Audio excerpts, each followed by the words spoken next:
ನಮಸ್ಕಾರ ಸ್ನೇಹಿತರೆ. ಜನ ಮರಳೋ ಜಾತ್ರೆ ಮರಳೋ ಈ ಮಾತು ಅಕ್ಷರಶಃ ನಾವು ಕನ್ನಡಿಗರಿಗೆ ಅನ್ವಯ ಆಗುತ್ತೆ. ಯಾಕೆ ಗೊತ್ತಾ? ಒಂದು reality show Bigg Boss season 11 ಮೊನ್ನೆ ಎಂಡ್ ಆಯಿತು. ಅದರಲ್ಲಿ ಗೆದ್ದಂಥ ಅಭ್ಯರ್ಥಿಗೆ 5 ಕೋಟಿ ಚಿಲ್ಲರೆನೋ ಓಟ್ ಬಂದಿದೆ. ಅವ್ನು ನೆಕ್ಸ್ಟ್ ಇದ್ದಂಥ ಅಭ್ಯರ್ಥಿಗೆ 2 ಕೋಟಿ ಚಿಲ್ಲರೆ ಓಟ್ ಅಂತೆ.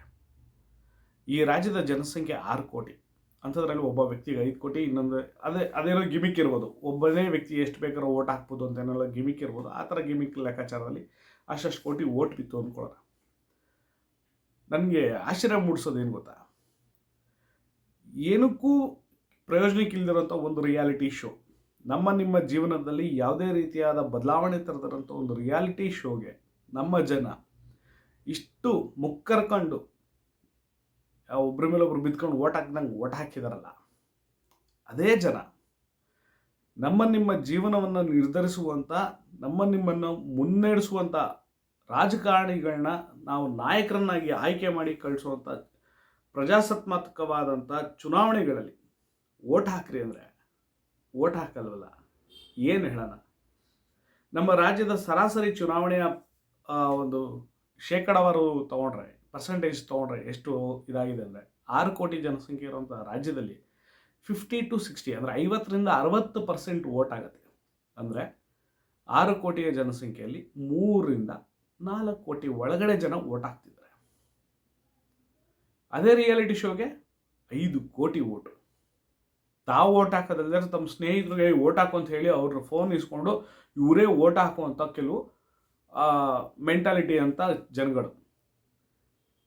ಅದೇ ಜನ ನಿಮ್ಮ ಜೀವನ ಬದಲಾಯಿಸೋ ಈ ಚುನಾವಣೆಗಳಲ್ಲಿ ಯಾರು ಓಟ್ ಹಾಕಿಲ್ವೋ ಅವನನ್ನು ಹುಡುಕ್ಬಿಟ್ಟು ಓಟ್ ಹಾಕು, ಓಟ್ ಹಾಕಕ್ಕೆ ನಿಂಗೆ ಏನು ತೊಂದರೆ, ಬಾ ಡ್ರಾಪ್ ಮಾಡ್ತೀನಿ ಓಟ್ ಹಾಕೋದಕ್ಕೆ ಅಂತ ಹೇಳಿ ಹುಡ್ಕೊಂಡು ಡ್ರಾಪ್ ಹಾಕಿ ಓಟ್ ಹಾಕಿಸ್ತಾರೆ. ಎಲ್ಲಿಗೆ ಹೋಗ್ತಿದೆ ನಮ್ಮ ಸಮಾಜ? ಏನು ಯೋಚನೆ ಮಾಡ್ತಿದೆ? ಯಾವುದಾದ್ರು ರಿಯಾಲಿಟಿ ಶೋ ನಿಮ್ಮ ಜೀವನ ಏನ್ರಿ ಬದಲಾಯಿಸುತ್ತೆ? ಬಂದರು, ಯಾರೋ ಒಂದಷ್ಟು ಸ್ಪರ್ಧಿಗಳು ಬಂದರು, ಅವ್ರು ಆಡಿದ್ರು, ಇದು ಮಾಡೋರು, ಓಕೆ, ಅವ್ರ ಲೈಫಿಗೆ ಬದಲಾವಣೆ ಬರುತ್ತೆ. ಆದರೆ ಯಾಕೆ ಅದನ್ನ ಇಷ್ಟೊಂದು ತಲೆ ಕೆಡ್ಸ್ಕೊಂಡು ಇದು ಮಾಡ್ತಿದ್ದೀರಾ? ಸಾಲಾಗಿ ಪ್ರಶ್ನೆ ಪತ್ರಿಕೆಗಳು ಲೀಕೇಜ್ ಆಗ್ತಿದೆ. ಪ್ರತಿ ಎಕ್ಸಾಮಲ್ಲೂ ಲೀಕೇಜ್ ಆಗ್ತಿದೆ. ಕೆಲಸಕ್ಕೆ ಪೊಲೀಸ್ ಎಕ್ಸಾಮ್ಗಾಗಿರ್ಬೋದು, ಇನ್ನೊಂದು ಎಕ್ಸಾಮ್ಗಿರ್ಬೋದು, ಎಲ್ಲದ್ರದ್ದು ಪೇಪರ್ ಲೀಕ್ ಆಗ್ತಿದೆ. KPSC ರಿಸಲ್ಟ್ಗಳು ಬರ್ತಾ ಇಲ್ಲ. ಹಲವಾರು ವಿದ್ಯಾರ್ಥಿಗಳು ರಸ್ತೆಯಲ್ಲಿ ನಿಂತು ಹೋರಾಟ ಮಾಡ್ತಿದ್ದಾರೆ. ಯಾಕೆ ಅವ್ರ ಪರ ಧ್ವನಿ ಎತ್ತಕ್ಕೆ ನಿಮ್ಗೆ ಯಾರಿಗೂ ಟೈಮ್ ಸಿಗಲ್ಲ? ಅದೇ ಒಂದು ರಿಯಾಲಿಟಿ ಶೋ ಓಟ್ ಹಾಕಕ್ಕೆ ನಿಮ್ಗೆ ಟೈಮ್ ಇರತ್ತಾ? ಹೊಸ ರೇಷನ್ ಕಾರ್ಡ್ ಬಿಡ್ತೀವಿ ಅಂತಂದು ಇನ್ನೂ ರೇಷನ್ ಕಾರ್ಡ್ ಬಿಟ್ಟಿಲ್ಲ. ವರ್ಷಗಳಾದಂಗೆ ಇಲ್ಲಿ ಬಡತನ ಜಾಸ್ತಿನೇ ಆಗ್ತಿದೆ. ರೇಷನ್ ಕಾರ್ಡು ಪ್ರತಿ ಬಾರಿ ಬಿಡುತ್ತಾ ಬರಬೇಕು. ಆದರೆ ಎಷ್ಟು ವರ್ಷ ಆಯಿತು? ಕಳೆದ ಬಾರಿ ರೇಷನ್ ಕಾರ್ಡ್ ಬಿಟ್ಟರ ಮೇಲೆ ಮತ್ತೆ ಹೊಸ ರೇಷನ್ ಕಾರ್ಡ್ ಬಿಟ್ಟು ಎಷ್ಟು ವರ್ಷ ಆಯಿತು? ಇದ್ರ ಬಗ್ಗೆ ಧ್ವನಿ ಎತ್ತಕ್ಕೆ ಯಾರಿಗೂ ಆಗಲ್ಲ. ಕರ್ನಾಟಕದಲ್ಲಿ ಶಿಕ್ಷಣದಲ್ಲಿ ಕನ್ನಡ ಕಡ್ಡಾಯ ಅಂತ ಅಂದ್ಬಿಟ್ಟು ಸರ್ಕಾರ ಆದೇಶ ಮೂಡ್ಸೋಕೆ ಹೋದರೆ, ಕನ್ನಡ ಕಡ್ಡಾಯ ಮಾಡಬಾರ್ದು ಅಂತ ಒಂದಷ್ಟು ಜನ ಹೈಕೋರ್ಟ್ಗೆ ಹೋಗಿ ಕೇಸ್ ಹಾಕಿ ಅದನ್ನು ಗೆಲ್ತಾರಂದರೆ ನಮ್ಮ ಕರ್ನಾಟಕದ ನಿರಾಭಿಮಾನಿಗಳ ಸಂಖ್ಯೆ ಎಷ್ಟಿರ್ಬೋದು? ಕರ್ನಾಟಕದಲ್ಲಿ ಕನ್ನಡಿಗರಿಗೆ ಉದ್ಯೋಗ ಮೀಸಲಿಡಬೇಕು ಅಂತ ಸರ್ಕಾರ ಹೇಳೋಕೆ ಹೋದರೆ, ಬಂಡವಾಳಶಾಹಿಗಳು ಸರ್ಕಾರವನ್ನೇ ಅಲ್ಲಾಡಿಸೋ ಮಟ್ಟಿಗೆ ಬೆಳೆದಿದ್ದಾರೆ.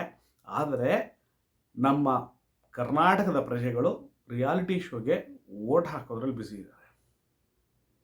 ಹೀಗೆ ಆದರೆ ಕರ್ನಾಟಕದಲ್ಲಿ ದೇವರು ಬಂದರೂ ಕನ್ನಡಿಗನ ಕಾಪಾಡ್ಕೊಳಕ್ಕಾಗಲ್ಲ. ಈಗಲಾದರೂ ಎಚ್ಚೆತ್ಕೊಳ್ಳಿ. ಮಾಡಬೇಕಾದ ಕೆಲಸಗಳ ಕಡೆ ನಿಮ್ಮ ಒಂದು ಗುರಿ ಇಟ್ಕೊಳ್ಳಿ. ನಿಮ್ಮ ಸುತ್ತಮುತ್ತ ಆಗ್ತಿರೋ ಅನ್ಯಾಯಗಳ ವಿರುದ್ಧ ಧ್ವನಿ ಎತ್ತಕ್ಕೆ ನೀವು ಶಕ್ತಿ ಇಟ್ಕೊಳ್ಳಿ. ರಿಯಾಲಿಟಿ ಶೋ ಪ್ರತಿ ವರ್ಷ ಬರ್ತಾ ಇರುತ್ತೆ, ಪ್ರತಿ ವರ್ಷ ಹೋಗ್ತಾ ಇರುತ್ತೆ. ಹೊಸ ವಿಜೇತರುಗಳು ಆಗ್ತಾರೆ, ಹೊಸ ಅಭ್ಯರ್ಥಿಗಳು ಬರ್ತಾ ಇರ್ತಾರೆ. ನಿಮ್ಮ ಜೀವನ ಬದಲಾಯಿಸೋದು ಇದೇ ರಾಜಕೀಯ ವ್ಯವಸ್ಥೆಗಳು. ಆ ರಾಜಕೀಯ ವ್ಯವಸ್ಥೆ ಬಗ್ಗೆ ಆದಷ್ಟು ಸೂಕ್ಷ್ಮವಾಗಿ ಗಮನ ಹರಿಸ್ಕೊಂಡು ಆಲೋಚನೆ ಮಾಡಿಕೊಂಡು ಎಲೆಕ್ಷನ್ ದಿವಸ ನೀವು ಓಟ್ ಹಾಕಿ. ಹಾಗೆ ನಿಮ್ಮ ಸುತ್ತಮುತ್ತ ಯಾರು ಓಟ್ ಹಾಕ್ದಿರ ಇದ್ದಾರೆ ಅಂಥವ್ರನ್ನ ಹುಡುಕಿ ಸೂಕ್ತ ಕಾರಣಗಳನ್ನ ಕೇಳಿ ಅವ್ರಿಗೆ ಓಟ್ ಹಾಕಿಸಿ ಈ ಪ್ರಜಾತಂತ್ರವನ್ನು ಗೆಲ್ಲಿಸಿ. ಸಿರಿಗನ್ನಡಂ ಗೆಲ್ಗೆ, ಸಿರಿಗನ್ನಡಂ ಬಾಳಿಗೆ. ಈ ಚಾನಲನ್ನು ಸಬ್ಸ್ಕ್ರೈಬ್ ಮಾಡಿ ಮತ್ತು ಹೆಚ್ಚು ಶೇರ್ ಮಾಡಿ.